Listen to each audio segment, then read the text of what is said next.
इस्लामाबाद में मुस्लिम लीग नून के रहनुमा डॉक्टर तारिक फजल चौधरी के बेटे हमजा तारिक की नमाज जनाजा अदा कर दी गई है। ताज़ियत के लिए सियासी और समाजी शख्सियात के आने का सिलसिला जारी है। वाज़ेह रहे कि गुज़श्ता रोज़ हादसे में बहुत ज़्यादा ज़ख्मी हो गए थे, जिसके बाद ये इत्तला सामने आई कि उनकी हलाकत हो गई है। इस पर हम बात करेंगे डॉन न्यूज़ के रिपोर्टर इरफान सदो से। इरफान, बताइएगा नमाज जनाजा में किन किन शख्सियात ने शिरकत की?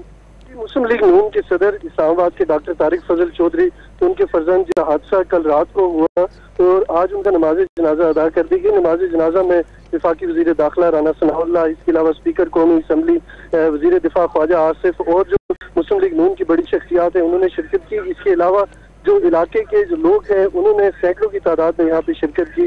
डॉक्टर तारिक फजल चौधरी ने जनाजे से कबल उन्होंने कहा कि हमारा जो बेटा है ये इंतहाई ताबेदार और फर्माबरदार था।